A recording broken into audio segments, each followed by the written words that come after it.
Hey everyone! In the previous episode, Hannah showed us around the famous eating street of Osaka where we stuffed ourselves silly. Today, we're just kind of randomly walking around the Umeda area just to see what we find. And that was when we found this cute little pastry shop, Patisserie à la Campagne. So, pastries in Japan is something I have always wanted to try. Because it's like, you know, when you think of Japan, you think of beautiful, dainty pastries. And I've always wanted to know whether they taste as good as they look. And here we are at this cutest little French pastry. I don't know what it's called. It's called Nous venons de Kobe. Yeah. It is called Nous venons de Kobe, which means we come from Kobe.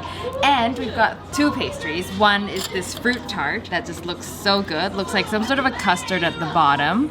I love that they give you like the tiniest little forks that can barely hold everything I want. Oh, and the bottom is a flaky puff pastry. Oh.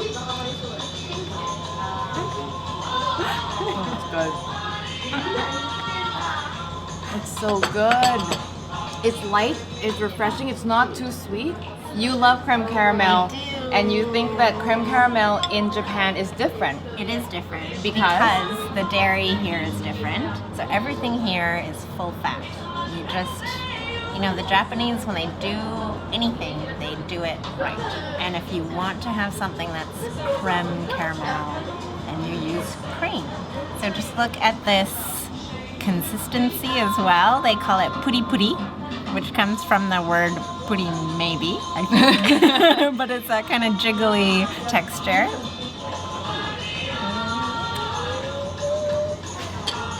Is it It's really so good. Is there like caramel on the bottom?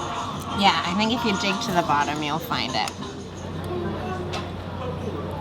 But like the tart, like it's not too sweet, and that's what I like about sweets in Japan is that they aren't so overloaded with sugar. You can taste the cream, you can taste the egg, and it lets those ingredients speak for themselves. It's almost creme brulee-ish in its richness, but it's not too sweet. That's incredible. That's very different. Yeah, that's why I eat one every time I'm in Japan. I make sure. Not only were they tasty, they were gorgeous. The attention to detail of this place was impressive, like the little doggy for your bill, the cutest little mini sugar scoop, and we gotta talk about the toilet. Check this out. This is the coolest bathroom ever. Oh. Now that is cool. Oh my god, this is so cool. So Hannah is very excited because we are about to go on the Hep 5, which is this massive Ferris wheel, and she's never been on this before, and it's sort of an iconically Osaka thing, I'm guessing. Yeah, so this is the Hep 5 building, and this Ferris wheel, I'm not sure when it was built, but it must have been about 15 years ago, and there are a lot of dates happen here and a lot of proposals happen here because it's a romantic, enclosed, private little place to be. And you're stuck there for quite a while, so it better go well, otherwise it makes for an awkward ride.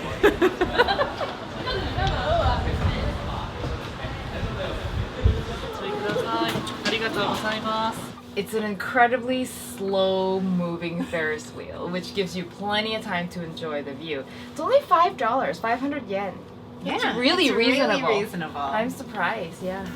What a fun way to enjoy the view of Osaka, and on each side of the cabin there's a map so you can identify exactly what you are seeing, and if you think that's cool, get this. Time to go to... These seats are heated. They are? Oh yes. Yeah, they are. The seats are heated. Welcome to Japan! You think of everything. Thank you. So I am in an absolute food heaven. This is what's called a depachika, which is the basement of a department store, and it's usually just stalls upon stalls upon stalls of food, pastries, bakeries, I mean like fried potatoes, everything. It's like I am just blown away right now with sensory overload. And you've got those really expensive fruits like this $10 white strawberry for one.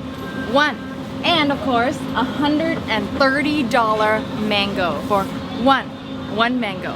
No tachi, but OMG. For dinner, we're going fancy. We're at this serene restaurant for a Kaiseki, which is a traditional fixed menu meal made up of several small courses. We walk down the hall to our private room, our server helps settle us in, and yes, there is a closet in the room. As is usually the case in Japan, every detail has been thought out. There's a bell for your server, the chopsticks come in a fancy packaging, the napkins are beautifully folded. There are slippers for when you go to the restroom, and in the restroom, you've got specific controls for your various needs. And of course, the toilet seat is heated. Of course. Our first course arrives and it comes with a tiny little pre-dinner drink. Everyone, cheers! Cheers! Cheers! So this is wild peach wine and it's mixed with umeshu. Umeshu, yeah. And you're supposed to drink this before. Drink the whole thing before? I think so. Ooh. Yeah. It's very sweet. Yeah. Very mildly alcoholic. It's not, I wouldn't even, no, it's not alcoholic. It is alcoholic, but I think the alcohol percent is quite low Yeah. for these. Yeah. So it's similar to like beer or something like that, maybe Yeah. just a little bit stronger. Yeah, sweet, cold, refreshing. A little tannic, isn't it? Like that grape skin feeling. And this is Spanish mackerel cooked rare. So it's semi-sashimi. I don't know until I eat it. So good. I think it was cloud fungus mushroom. Wow. So good, yeah, with cloud fungus mushroom. Just the right amount of saltiness and tartness almost. This is the Nimono course or the simmered course. So we start with raw. Now we move on to a simmered dish, which is one of the most beautiful things I've ever seen. Oh my God. Look at this. And it is lily bulb. And that thin sheet is daikon radish. And underneath there is spinach, shiitake mushrooms, and carrots simmered in this broth. Lily bulb, hey? Ooh, it's so soft. Yeah, It's like poached omelet. If you think of an omelet but poached in this broth, and the flavor of the broth, that dashi, is like in the egg. Like you can taste it inside the egg. That is really good.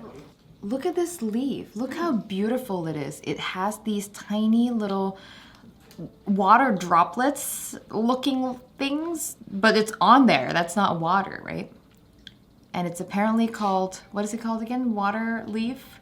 I think it's Something called like ice that. Plant. Ice plant. Maybe because those little water droplets look like ice. Ooh. Crunchy. A little salty. Yeah, it doesn't have much of a flavor, but definitely refreshing. So this is our sashimi course. We have got some tai, which is snapper, some tuna, macro, but it's the most orange tuna I have ever seen. Look at this color. I thought it was salmon at first. Oh God, there's so much fat marbling through this tuna. Oh my God. I've never had tuna like this. I am not a fan of tuna sashimi. I've never been. But that is something completely different. It melts in your mouth. It's fatty. It's not fishy like sometimes tuna can be. And it has like an oceany aftertaste. Like I can still taste it in my mouth. I've never had Thai with that texture. Right? So firm and it almost bounced back a little bit. Yeah.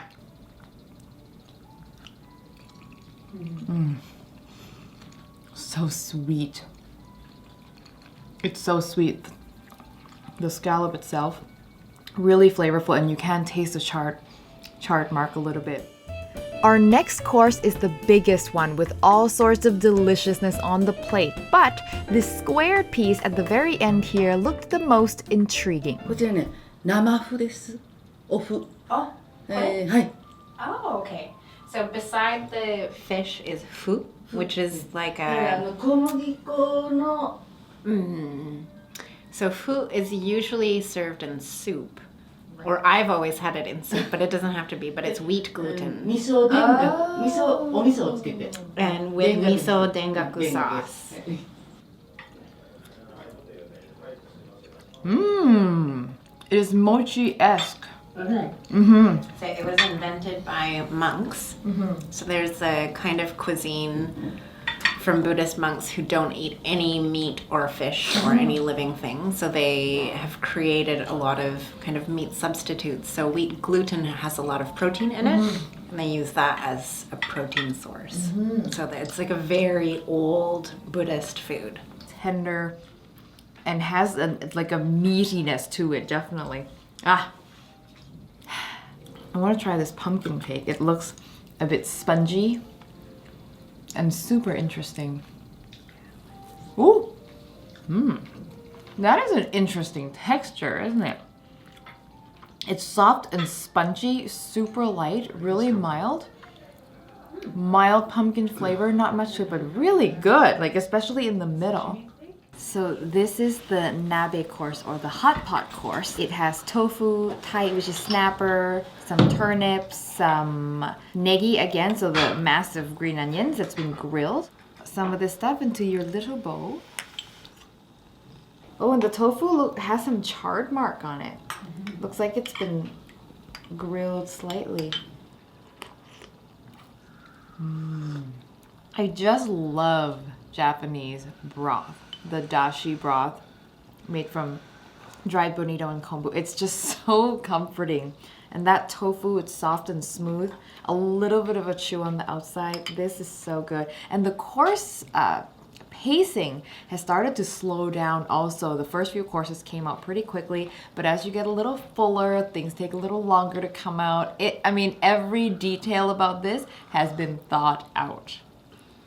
We are on the course before our dessert course, which is rice and miso soup. And in Japanese culture, the rice and the miso soup is the last thing to have, which is sort of the opposite in, you know, when you go to a Japanese restaurant in the West where the miso soup is the first thing to have. The rice has clams and bamboo shoots.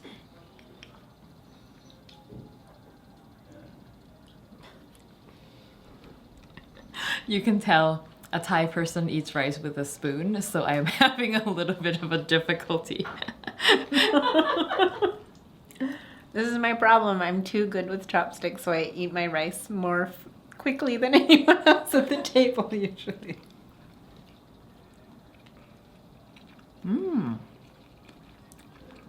It's really simple. Just simply seasoned.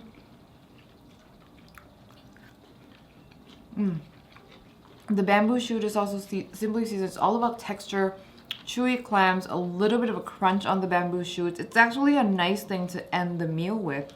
And our dessert course, it's soy milk pudding with strawberry ice cream, chestnut, and warabi mochi, which is a different kind of mochi made from something called kuzu, which is a root. Oh, this texture.